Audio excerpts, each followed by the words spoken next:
Bonjour, je m'appelle Mathieu Fortin et je vais vous lire un extrait de Énigme fatale, publié dans la collection Sphinx aux éditions Héritage. Chapitre 12. Un dur réveil.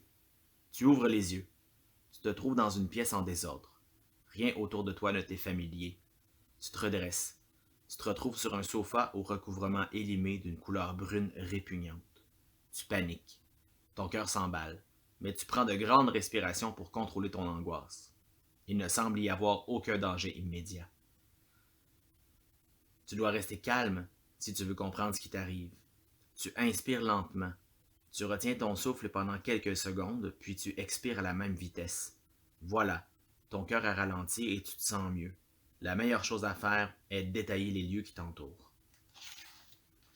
En parcourant la pièce du regard, tu essaies de te remémorer comment tu as pu arriver là. Les images sont floues dans ta tête. Tu es sorti de l'autobus en direction de ta maison. Tu discutais avec Laurent. Une voiture vous a suivi. Vous vous êtes sauvé, tu as mis la main sur la poignée de porte. Quelque chose t'a piqué. Tu lèves les pouces. Quelque chose t'a piqué. Tu lèves le pouce de ta main gauche et tu y décèles le petit point rouge prouvant que tu n'as pas rêvé. Tu es tombé en entendant des sons étouffés. Tu as entendu le claquement des portes de la berline noire. Tu as perçu une odeur de tabac, mais aucune image n'accompagne ces souvenirs. Puis, tu t'es réveillé ici, seul, dans une pièce étrangère. Et maintenant, tu ressens une démangeaison sur le mollet droit. Tu frottes ta peau à travers ton jean et la douleur diminue. Tu n'as aucun souvenir de t'être blessé à cet endroit. Tu soulèves ton pantalon pour regarder ta jambe. Il ne s'y trouve aucune marque, si ce n'est qu'un petit point, comme si tu t'étais fait piquer par un insecte. Dès que tu bouges, tu ressens un élancement près de ton oreille, au niveau de l'articulation de ta mâchoire. Quand tu touches cet endroit, tu perçois une légère bosse sous tes doigts. Tu t'es sûrement frappé contre la porte quand tu es tombé. En temps normal, ces petites blessures ne seraient pas inquiétantes. Cependant, dans les circonstances, tu n'es pas certain que ce soit une bonne chose. Il ne faut pas paniquer. Tu respires de nouveau à fond. Autour de toi, tu perçois des odeurs, dont celle désagréable du formol. Tu ne te sens pas bien.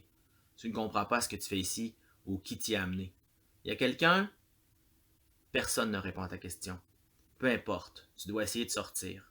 Si tu ne réussis pas, il faudra que tu cherches un moyen de communiquer avec l'extérieur. Tu touches les poches de ton pantalon. Tes clés et ton cellulaire ne s'y trouvent pas. Tu te trouves dans un salon abondamment décoré. Le canapé de velours brun se trouve au milieu d'un mur. La pièce semble immense. Devant toi, il y a un téléviseur à écran cathodique de grande dimension. Sur une tablette au-dessus de la télé se trouvent des bocaux vitrés contenant des silhouettes d'animaux dans un liquide trouble. L'odeur de formol provient de là. Dégoûté, tu te lèves, submergé par la panoplie de stimuli visuels autour de toi. Ça suffit. Tu ne dois pas t'attarder à tous ces détails, tu dois sortir. Tu voudrais aussi comprendre pourquoi tu es ici, mais tu souhaites avant tout fuir cette situation. Tu n'as pas ta montre à ton poignet, mais tu portes encore la trace de ton bracelet, comme c'est toujours le cas quand tu l'enlèves pour quelques heures. Tu en déduis que tu n'es pas ici depuis très longtemps. Ton premier pas sur le tapis blanc qui recouvre le sol provoque un craquement. Tu t'immobilises. Tu te penches en évitant la table basse pour regarder par terre. Il y a quelque chose sous la moquette.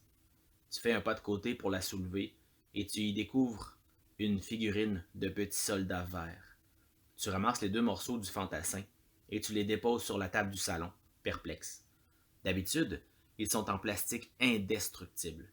Tu le sais parce que tu les as collectionnés quand tu étais plus jeune. Tu en possédais quelques dizaines pour simuler des scènes de guerre. Le soldat est pourtant brisé en deux. En l'examinant de plus près, tu remarques qu'il a été coupé et recollé. Quelqu'un voulait que tu le brises, comme si ton kidnappeur l'avait volontairement placé à cet endroit et l'avait affaibli pour s'assurer que tu le vois. D'une voix forte, tu demandes « Mais qu'est-ce qui se passe ?» Tu ne peux plus rester calme. Tu regardes de gauche à droite, de plus en plus inquiet. Tu cherches la sortie, mais les murs sont recouverts de tablettes. Un rideau se trouve au bout du mur, en face de toi. Tu aperçois une poignée de porte qui dépasse. Tu te rends vers elle le plus vite possible. Tu boites légèrement, ce qui te ralentit. Tu ne sens pas à l'aise dans ce lieu. Tu ne peux pas chasser de ta tête l'impression d'être observé, comme un rat dans un laboratoire. Tu aperçois une petite pièce en face de la porte. Tu y jettes un coup d'œil. C'est un genre de boudoir. Aux deux coins de la pièce, deux fauteuils sont accompagnés d'une table basse. Entre ces installations se dresse une bibliothèque immense, vitrée, remplie de gros bouquins à la reliure en cuir. Sur un des autres murs se trouvent des portraits peints. tandis que l'autre supporte des têtes d'animaux naturalisés. Tous ces regards vides te donnent froid dans le dos. Tu te retournes vers la porte en espérant disparaître d'ici.